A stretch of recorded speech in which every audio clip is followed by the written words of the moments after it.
Hello, everybody. Thank you so much for joining us today. My name is Juan Carlos Brando, and thank you for joining the show with the attorneys in the law firm of Margaret W. Wong and Associates. As usual, we meet with all of you every Thursday at this hour to share some of the knowledge of the attorneys to all of the audience that want to know something about their immigration cases. So, if you have an immigration case or if you have immigration questions, please feel free to ask your question today with the attorney that we have is Attorney Noor Chamas. He is one of the attorneys in the law firm, and he's specialized in asylum, cancellation of removal, and so many other kind of cases that we can file against immigration or in front of immigration. So let's welcome the attorney Noor. How are you doing today, sir? I'm doing well, thank you. Thank you so much for having me today. And I found some interesting situations in the past 2 weeks that some attorneys are kind of not willing to file asylum or defend asylum cases for people that maybe hired someone that is not an attorney, maybe hired a paralegal, and then they need to go to court and then they cannot find an attorney. Why is this phenomenon happening right now? Well, that's hard to say. I do know that there's always an issue that scares attorneys, which is that if an application is not properly filed, or if the information in the application is not consistent, or if it's not a meritorious claim, that they could get in trouble for filing a frivolous application for asylum, or for filing an application that is not meritorious. Now, the difference is that a frivolous application normally is one where information in the application is deliberately fabricated, meaning it's fake. Whatever the claims are, they didn't happen. That is the type of application, if the attorney knowingly files it, that could get an attorney in trouble. Or if the attorney participates in presenting the claim knowing that it's untrue, could also get in trouble. Of course, if an applicant files a frivolous application, they could be forever barred from any immigration benefits in the United States. The other type is what I mentioned was a non-meritorious application. That means that the claim is not, there's no lies in the claim, nothing is fabricated, but that as an attorney should know whatever the facts are, they do not present an actual asylum claim on its merits. And so some attorneys have gotten in trouble for filing these types of applications. So that's a possibility as to why some attorneys don't want to continue, or don't want to take a case or pursue a case that has been previously filed, and where they discover some information that they don't want to get in trouble for. So that's a possibility. But outside of that, always I would actually strongly urge anybody that wants to file for asylum to always seek the counsel of an attorney and not a notario or a paralegal or anything like that, because a lot of times they don't understand the law and they won't properly advise them, and they could very well file a defective asylum application that could get them in a lot of trouble. Yes, and I know I've heard that some attorneys have been under investigation by the some institutions that want to file lawsuits against some law firms that have been filing frivolous asylum applications. Right. Actually, I heard that one attorney was arrested because of one case that it was like everything was like verbatim, it is like copy and paste for all of the cases. So that's really dangerous, right?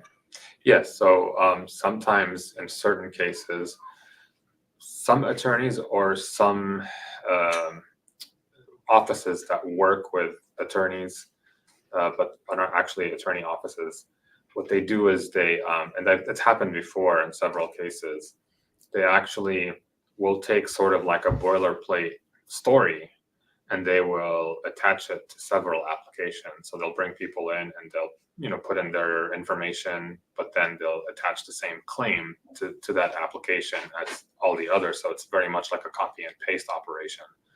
And so over time, what happens is, obviously, the Immigration Service, they receive these applications and they start noticing, a lot of similarities and probably a lot of identical information in several applications. So that, raises their suspicion. They start investigating. And if they find out that an attorney is involved, that could get the attorney in serious trouble. And not to mention that anybody who's filed that type of application would also get in trouble and be forever barred from ever being able to be eligible for any immigration benefit here in the US. So I would say, is it worth it to file an asylum application even if I don't have a case, just to get a work permit? So, of course, that's not,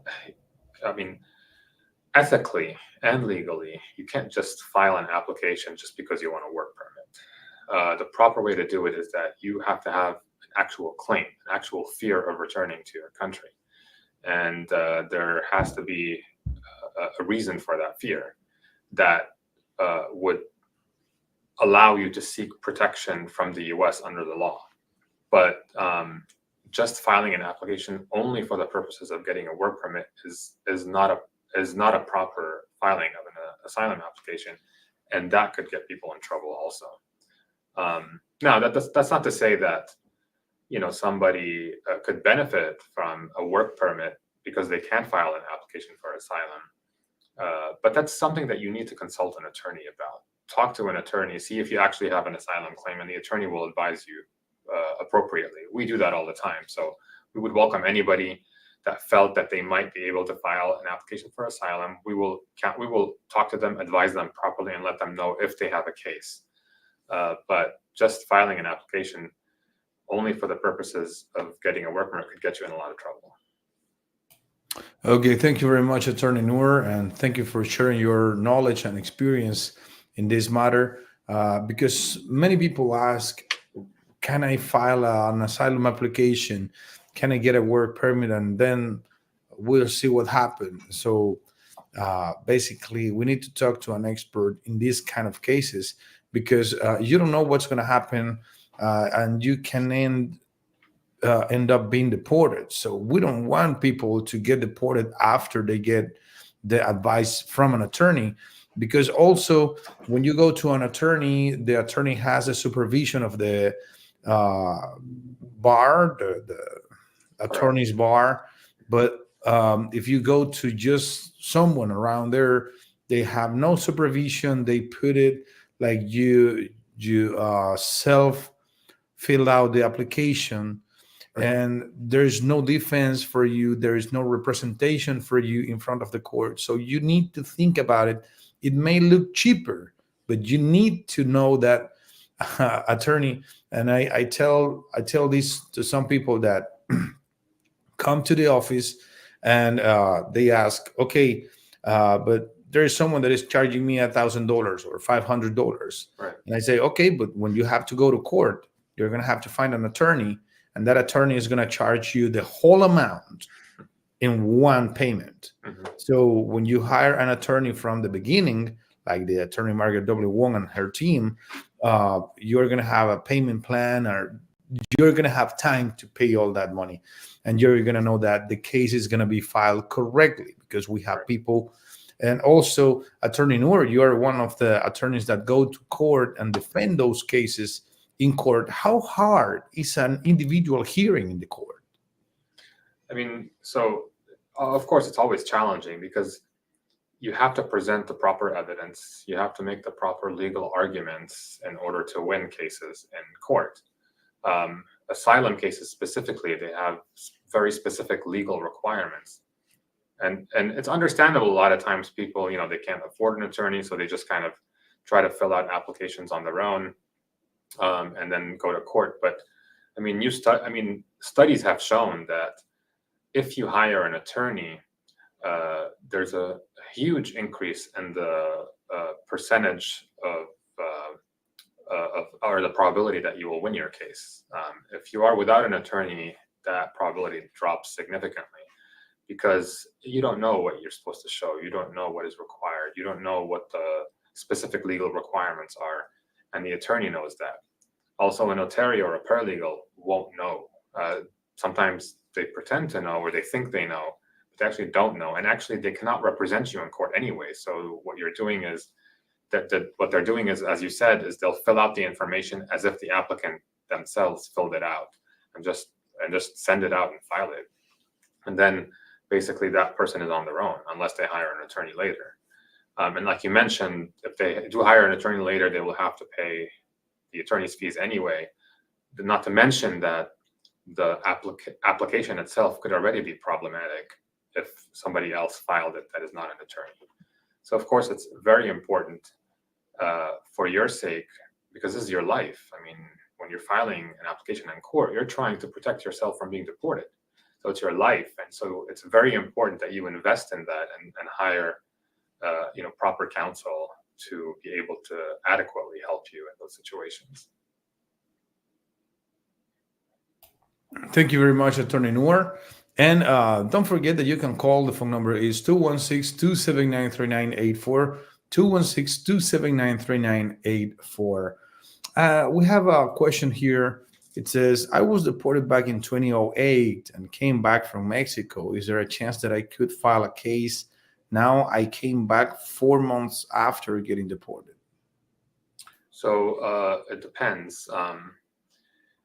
Once you get deported, if there's an order of deportation and you get deported, generally once you come back, you won't have the right to file an asylum application, but you could potentially qualify for what is called withholding of removal. That would entail that you receive, let me rephrase it that way. It's the same application as an asylum application, except that the benefits are different. In an asylum application, if you get asylum granted, you will ultimately become a lawful permanent resident. You'll get a green card. For withholding of removal, you will be allowed to remain in the United States and you will receive a work permit, but beyond that, you will not have any legal status in the US. So that's why there's a difference between the two. Now, once you go to court and you're ordered removed and you're deported, if you come back and you claim fear of returning to your country, the only thing you would be eligible for at that point is called withholding of removal. Now, the other thing to think about is that if you already have a deportation order from back then, what could happen is if you file an application for asylum, that ultimately what they're going to do, because they can't really adjudicate an asylum application since you're not eligible, is they will put you under a process called a reasonable fear process. What that means is that you will be given an interview by an asylum officer. It's called a reasonable fear interview, and they will determine whether you can establish that you have a reasonable possibility of harm if you were to return to your country. And if they do find that you do have a reasonable possibility of harm, and then they would allow you then to remain here and file for withholding of removal only in immigration court. But also keep in mind that a lot of times, if that's the case, they may detain you. That means that in order to do the reasonable fear interview, they will, because you have a prior deportation order, they could very well arrest you, detain you, and do the interview while you are in detention. And if you are found not to have a reasonable fear, you will be returned to your country, deported back to your country at that point. That's something to think about. And if you do think that you have a possibility of qualifying for that type of relief, I would strongly urge that you talk to an attorney, and you can come talk to us and we'll advise you appropriately on what steps you should be taking. Okay, thank you very much, Attorney Noor. Don't forget, the phone number is 216-279-3984. 216-279-3984 is the phone number that you need to call in order to talk to the attorneys in the law firm of Margaret W. Wong and Associates. They have offices in 7 cities: Atlanta, Chicago, Cleveland, Columbus, New York, Nashville, and Raleigh, North Carolina. There is a website that you can visit. Is www.imwong.com. And you can call the phone number 216-279-3984. Next question we have is, hi, attorney. My daughter was born in the U.S. We are from India and never filed a case. Can she file for us? We have businesses and came only once through the Canada border. All right, so I'm assuming by what you're saying here is that this person entered unlawfully into the United States. If you did enter unlawfully into the US, the problem is that you will require a waiver of your unlawful presence before you would be able to get any immigration papers in the US.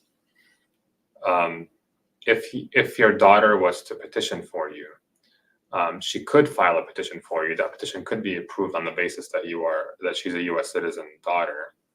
However, you would then need a waiver of your unlawful presence, and the waiver requires qualifying relatives that are either a spouse or a parent who is either a U.S. citizen or a lawful permanent resident.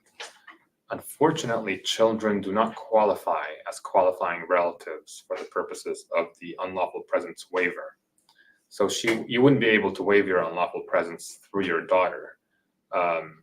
You would need to at that point leave the United States and wait for your. And I know that's something that a lot of people will not want to do because it's a 10-year bar. So you would need to go abroad, wait 10 years, and then after that, file for an immigrant visa. But that's assuming, of course, that you entered unlawfully. If you did enter lawfully, then of course. If your daughter petitioned for you, you would be able to adjust status in the United States, barring any other inadmissibility issues. But I'm assuming here that you did not enter lawfully.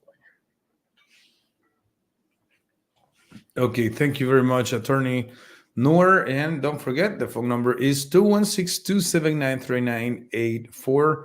Interesting questions, interesting answers for all of the questions that we are receiving right now. And we have another question coming through our YouTube channel. It says, hi, I have a TPS work permit. Can I go on a cruise to Bahamas? So I would, if you wanted to leave the United States, even if you have TPS, it's always risky whenever you leave the US and have to return. Technically, you could. However, I would urge people to get a travel document or re-entry permit. Because in those situations, a lot of times people leave and then they try to enter, and really it's up to the Customs and Border Patrol to allow you in at the border. So if for whatever reason they decide that you have any issues and you shouldn't be let into the country, you'll have problems. While technically you can, my recommendation is to file for an advanced parole document, which would then allow you to re-enter, I guess, more safely. Again, this is a type of thing that I would also urge you to consult an attorney about. And we do these types of parole applications routinely. So you can come and talk to us whenever you want, and we would be happy to help you. Okay, yeah, and it doesn't look too bad to file for the advanced parole and come back. Maybe you can get some benefits out of that in front of immigration as well. When you go out and come back, and then you have a legal entry. Well, that's a lot of things that come together with that. So thank you so much, Attorney Noor, for this answer. And don't forget, the phone number is 216-279-3984, 216-279-3984. This question is, hi, attorney. My son was murdered 2 years ago. I am waiting for asylum and TPS. Meanwhile, I was told that I can file U visa. Would it be a problem to have 3 pending cases with USCIS? No, it's never a problem to have multiple immigration applications at the same time. Essentially, in immigration, you can file multiple applications, and whichever one works, that's the one that you go with. It does sound like you would qualify for a U visa based on the brief question that you have here. So yeah, I would urge, if you do qualify for a U visa, that you seek counsel and that you file a U visa, and definitely you will have no problem with 3 pending applications. Okay, Thank you so much, attorney. Yeah, I think it's what Ms. Wong calls parallel track, that goes on one side and the other side. It doesn't clash with each other Sure. application. So thank you so much, Attorney Noor. And next question is, how long is it taking is it taking now from sending the asylum application until you get the interview for new cases? Um, so we've just started to do these new cases. Before it was taking multiple years before you would get an interview. So it was taking 3-4 years before somebody would get an interview. Recently, there was a time period where it was just taking a couple months and you would get an interview scheduled. Recently, it looks like it's taking longer again. It's hard to say how long they're going to take now, but I'm right now, based on everything that I've seen, I would say it's at least over a year before you'll get an interview. Okay, and we have another question here, and it says, "Hi, attorney. Thank you so much for this show. I came from Afghanistan as a refugee. How can I become a legal resident or have something besides um, the protection that I have as a refugee?" So if you entered the United States as a refugee, that would be the same thing as having asylum status in the US. 1 year after that, you would be eligible to file for adjustment of status. That would make you a lawful permanent resident. So I don't know how long you've had I don't know if you said it in the question, but I don't know how long you've had the refugee status, but if it's been a year or longer, you should be able to file for adjustment of status now. Yeah, this person doesn't say how long ago this person came. And we have another question, and it says, I came from uh, the United Kingdom, and I stayed in the United States because I got married to an US citizen. Uh, I've heard that when you come with a ESTA program, you cannot file for any kind of application, but does that apply for family petitions? Actually, there is an exception for uh, immediate relatives of US citizens. In this case, if your spouse is a US citizen and your spouse files a petition for you, then you would be able to adjust status despite the fact that you came on ESTA. So even if you came on ESTA, if it's an immediate family member that's petitioning for you, you will be able to adjust status in the US.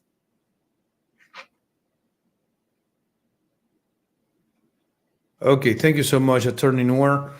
And with this PIP program, I don't know if you are informed about this.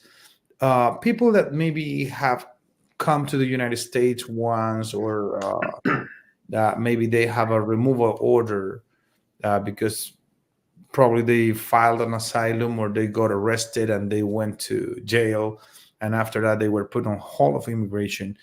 Um, People that have a removal order, can they apply for the PIP? So if you have a removal order, it's possible that you could get a PIP. It's on a case-by-case basis that they're reviewing it. However, what you can do is you can try to get your case reopened in immigration court, because now you have this new benefit that was not available before. So even if you have a removal order, I would urge that you go talk to an immigration attorney. We've been doing a lot of PIP cases. We would be happy to help you out with that, because you do have options even if you have an order of removal, and the PIP would greatly help you. Now, keep in mind, we know that there's recently been an injunction issued by a federal court in Texas that has essentially suspended the PIP program. It was issued for 2 weeks, starting this last month, Monday of last week. So it's supposed to expire Monday of this next week, but we'll see what happens after that. If it's not renewed, then those PIP applications could again be adjudicated. Otherwise, they're currently on pause. But that doesn't mean that you shouldn't be filing it, because we still urge people to file them, because at any point they could restart the adjudication, and the sooner you have your application in, the better for you, and the quicker that you will probably get it approved. Okay, thank you so much, attorney. And this question happens, I don't know how often this happens, but I know with Hispanic people it happens a lot. Hi, I missed my biometrics appointment due to that, I don't have a work permit. What do I need to do now? So normally you should be able to reschedule your biometrics appointment. If you missed it, you probably need to call USCIS and talk to them. I don't know if you have an attorney or not, or if you filed it on your own, but normally if you have an attorney, your attorney should be able to get in contact with USCIS and just explain that you missed the biometrics appointment and they will reschedule one for you. If you take too long, however, your application might be denied because you didn't comply with the biometrics requirements, then you would just have to file a new application and make sure to go to your biometrics appointment. Okay, thank you so much, attorney. And we have another interesting question. And it says, I went late to my master calendar, actually 7 minutes late. And the judge said that I had to file a motion to reopen, which I did the next day, but then he denied it. What can I do now? Okay, so again, that's why it's important to have an attorney. I don't know if you have an attorney or not, but you can actually, so just a quick answer here is that you can appeal the immigration judge's decision, but you have 30 days to appeal that decision. So if the judge, let's say today, denied your motion to reopen, you would have 30 days from today to file an appeal with the Board of Immigration Appeals. But with the appeals process, you definitely need an attorney to write the appeal for you. As far as just to explain what happened is that so in some jurisdiction, like in California, they're actually required to wait until the end of the master calendar. So they have to go through all the cases before they're allowed to issue removal orders if somebody misses their, somebody is not at their master calendar hearing. If you miss your hearing at any time in immigration court, you always could be ordered removed in your absence. In a lot of places, they don't have that protection. So if the hearing starts and they call your case and you're not there, the judge could just order you removed at that point. But there are ways you can reopen your case, especially if you have a good reason as to why you were late or why you missed your hearing. But an attorney could, would be much more equipped to file a strong and an effective motion for you that would have gotten your case reopened. Now that you are where you are, my recommendation is that you seek an attorney to file an appeal for you with the Board of Immigration Appeals to see if the board can overturn the judge's decision. Okay, thank you very much, Attorney Noor. I think our time is almost gone. It's 12:59, so I just want to thank you for having this time and sharing your knowledge with us. And a lot of people are kind of nervous as what's going to happen next year if the same government stays or if there's a change. Mhm. And people get nervous because they have memory. People have memory of back 4 or 5 years ago that many people were being deported just for being immigrants. But whatever happens, we know that we have attorneys that defend our people. So just to go to a closing, I've heard an attorney, it was a judge not many years ago, that said that Down syndrome was not a good reason for 42B, for cancellation of removal. Is that still on what this judge said, or it was just that judge that had that opinion? So, first of all, that's not true. I don't know what judge would say that, but cancellation of removal, one of the requirements for that type of application is that you show that if you have to go back to your country, that your child would suffer, or qualifying relative, it could be your child, who's a U.S. citizen, would suffer exceptional and extremely unusual hardship, if you were forced to return. As you can see from the language, the standard of the hardship is extremely high. You have to show a level of hardship that is substantially beyond what normal people would suffer in the same situation.